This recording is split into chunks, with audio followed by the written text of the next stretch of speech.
history of this legislation goes back to the Cape Cod Land Bank, and other communities across Massachusetts outside of the Cape wanted to do some of the things that they were having success with at the Cape in terms of buying land. So we were lucky when this legislation evolved, and it really made opportunities for towns that didn't exist prior to this legislation. So, and it's been successful for the most part. Many towns have adopted it, as you said, 142.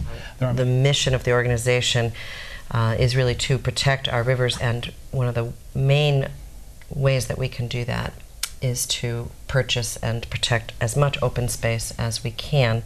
It's critical to the health of our drinking water. It's critical to the health of the rivers to be able to save and put aside land in its natural state.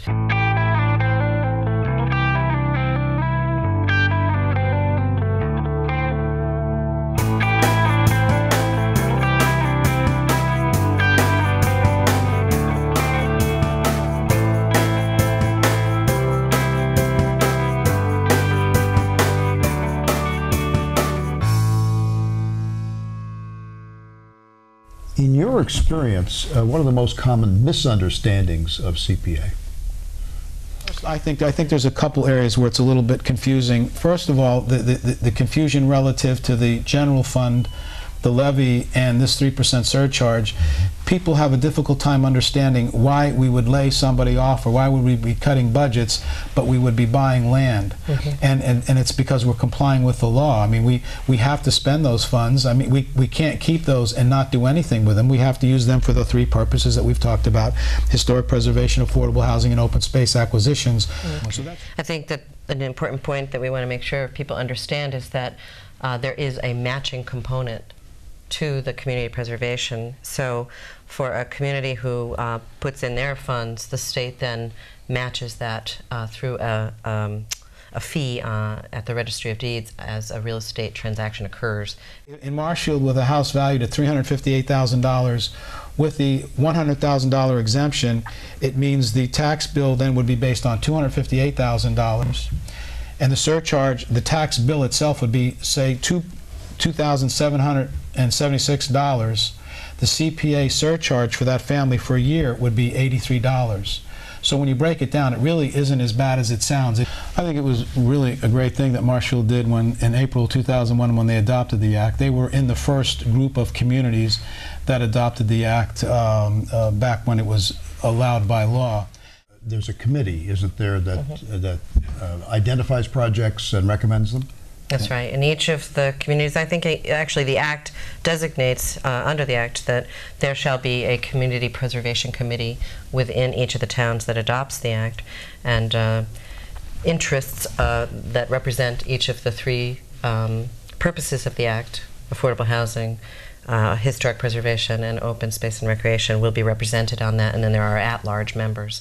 There's been some really good things happening in Marshfield, where we purchased, since 2001, 130 acres of open space, which added to the over 3,000 acres that we have, and I think that's a very valuable benefit to the town in terms of protecting water resources, preserving the open space.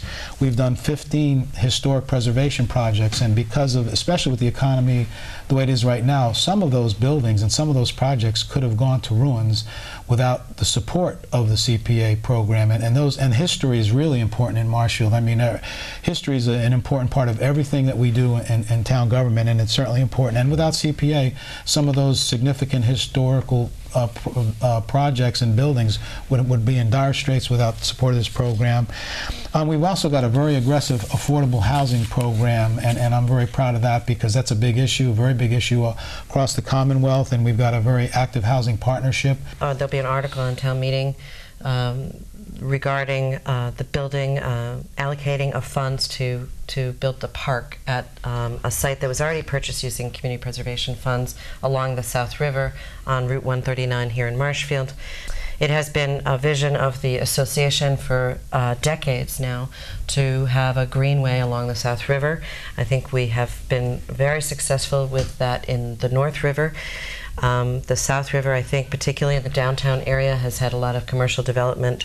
The only thing I'd add, I think this could become a focal point if it's supported at town meeting. It could become a very significant focal point for the town, because it could take you on a walk, as Samantha intimated, from the Veterans Park all the way to Molly Park near the CVS. So that's probably a couple miles. And I've lived on the South Shore since '94. I really didn't even realize that the river was there, because what you saw was the decay of some of the commercial properties, and that once one or two of those properties came down, you start to see the river. I could tell you just from my experience that when people move into town, they start to brag about the fact that none of the land around their house can be developed. They're very happy to live next to open space or protected land.